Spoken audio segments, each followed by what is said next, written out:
What is up, Bucketeers? We are here with Sisters Run Over on Highway, a Rob Dyke video. We ain't done a Rob Dyke video in a minute. Yeah, so, and this is caught on camera. I think this is a new series. That's what he said. Caught on camera. So, why don't we check out what Mr. Rob Dyke's got for us?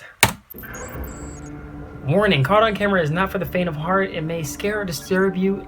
The world is a very bizarre place and nothing is off limits. If you decide to continue, we hope you enjoy. As quiet citizens living what seem to be average lives, little detail is known about the Erickson sisters. However, what we do know may shock you. Welcome to Seriously Strange, Caught on Camera. Caught on camera. Bro, this is like stuff you see. He does a good job with this shit. This is like something you see late night on the fucking channel, flipping through them shits, and you know you got the scandals. What the fuck am I talking about? I don't know.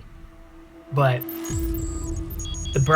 the background story. Yeah, this is definitely like something you see late night. Ursula and Sabina Eriksson are two twins that were born in Sweden in 1967. The girls were raised in the same Swedish town until going their separate ways when they were older. Ursula moved to the United States and Sabina made her way to Ireland. Though it is not known when the sisters left their home country, it is known that Sabina had married and settled down in Ireland with her husband and two children. It's not certain if Ursula has settled down, as most details of their personal lives have been withheld from the public.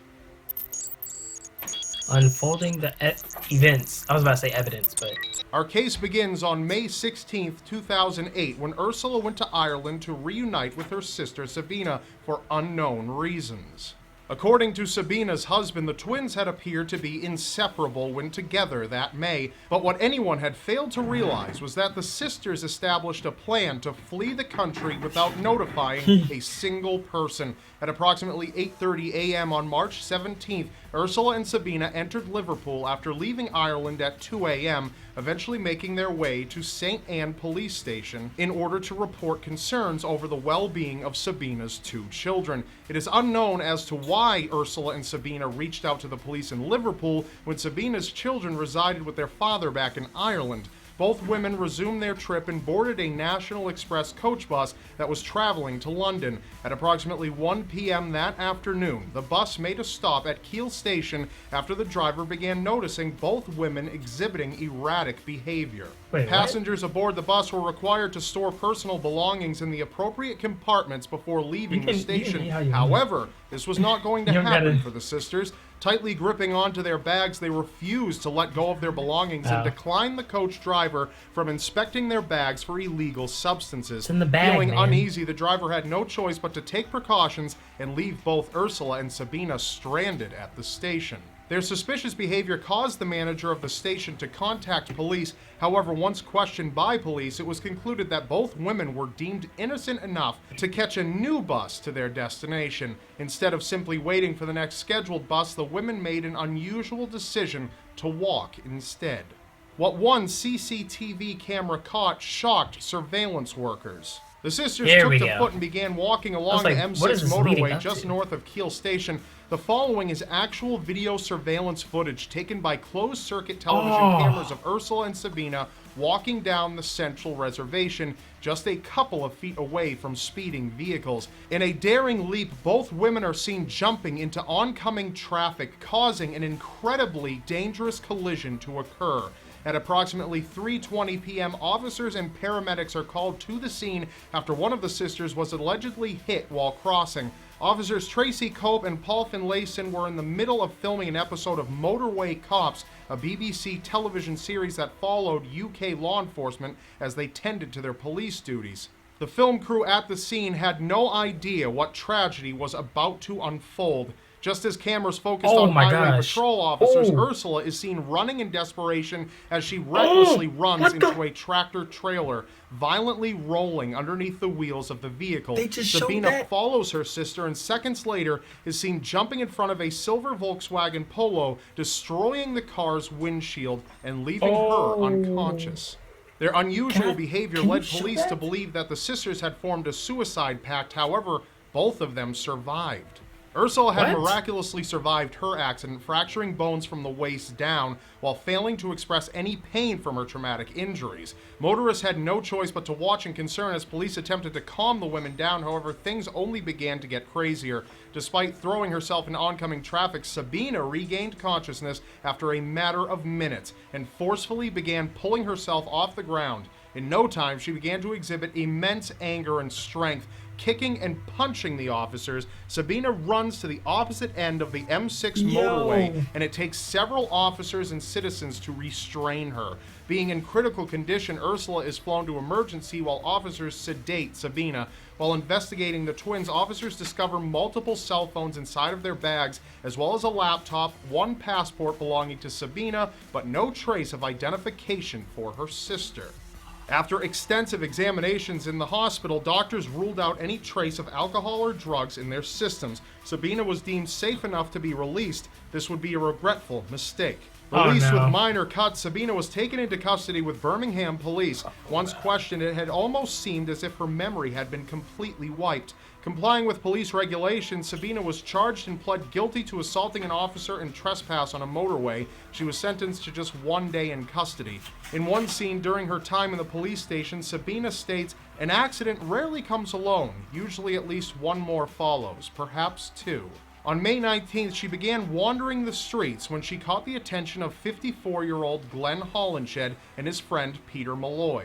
Covering up the news of her recent arrest, she insisted that she simply needed to locate the nearest bed and breakfast while her sister was in the hospital. Seeming lost and in need of help, Glenn welcomed Sabina into his home located in Fenton. Upon entering his home, Sabina continued exhibiting strange behavior as she frequently monitored his windows, appearing to be paranoid. This caused extreme discomfort in Peter. Sabina later offered the gentlemen cigarettes, but just as they sparked their lighters, she immediately snatched the cigarettes out of their mouths, insisting that they could have been poisoned, even though she had been smoking the same pack throughout the evening. Glenn's neighbor, Frank Booth, would be the last person to ever see Glenn alive. The following morning on May 20th, Glenn approached Frank outside and requested to borrow tea bags from him. It would be a few minutes later when Frank would overhear Glenn yelling, "She's stabbing me." The following is real footage of Sabina running away from the neighborhood after stabbing Glenn 5 times in the chest with a kitchen knife. Panicking, Frank immediately called police in hopes of catching Sabina. It is later noted that Sabina escaped while holding a hammer in her hand. Reports of Sabina hitting herself in the head with a hammer had been made by a driver who got out of his car and attempted to confiscate the hammer out of Sabina's hand before she began striking him on the back of his head with a roof tile. In just a matter of minutes, police were able to track Sabina, but before they could make an arrest, Sabina jumped off of a bridge and landed 40 feet down onto a roadway. Miraculously, once again, she survived her incident, and Sabina was taken to the hospital with broken bones and was forced to recover in the University Hospital of North Staffordshire. Sabina was arrested on June 6, 2008, and was discharged from the hospital on September 11th of that same year. She was discharged for the manslaughter of Glenn Hollenshed with diminished responsibility. Sabina refused to comment on the murder of Glenn and would refuse to explain what her intentions were, as the prosecution and defense claimed that she was deemed insane during the murder. During the trial, the defense counsel introduced the possibility that Sabina had suffered an instance of shared psychosis, a rare syndrome in which the delusions of a stronger personality can be transferred to a weaker personality. In this case, Ursula, whom the defense claimed had a history of mental illness, somehow passed her psychosis onto Sabina. An alternative theory was that Sabina had suffered from a case of puff of madness, a syndrome where a perfectly sane person will suddenly lose their mind for a small time and then return to normal. Sabina pled guilty on September 2nd, 2009 in Nottingham Crown Court and was sentenced to 5 years in prison for her crime. The aftermath. Oh my gosh, after all of this.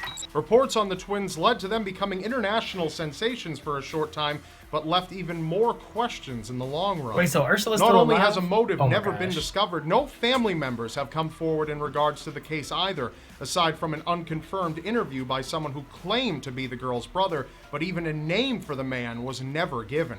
Ursula has since recovered and has returned to the United States. She's now a member of the Sacred Heart Church in Washington. The exact whereabouts of Sabina are currently unknown. However, there's a good possibility she has returned back to Ireland, where she resides with her husband and children. Family members of Glenn Hollinger continue to search for answers today, as they believe that many faults were made by the justice system. It seems like both women are sane individuals when apart. Together, they are a lethal duo. That's all for this episode. Be sure to let me know in the comments below what you thought of this new series. And if you'd like to learn more creepy and bizarre things, don't forget to subscribe to my channel. And I will see you next Wednesday. Oh my gosh, that was... I mean, I always gotta expect, like, graphic stuff when watching his channel.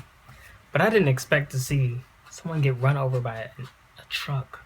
Fucking truck. And you seen her body like twist and oh my god, how am I gonna get that fucking image out of my head? I hate seeing stuff like that. Oh my gosh, that was so, oh my gosh. And they were ready too. Her sister was right behind her ready. And how is she still alive? She jumped off a 40-foot bridge and hit the pavement or the ground or the dirt or whatever and died. It's not like she jumped into like a lake or something. She jumped and hit the ground and she's still alive. Like, this bitch just won't die. Oh my gosh. And I didn't know what was going on at first. Like they were talking about some other stuff, but then she's trying to getting paranoid and trying to kill people and putting hammers to her head, like trying to, oh my gosh, I don't even know what is going on. Bruh. Rob Dyke, this is I doubt you're watching this. But in case you are, bro, this is good. Caught on camera. If you're making that a new thing, bro, keep it up, because yeah, I thought the pictures were bad enough. Now you done moved on to footage, bro. Damn, that's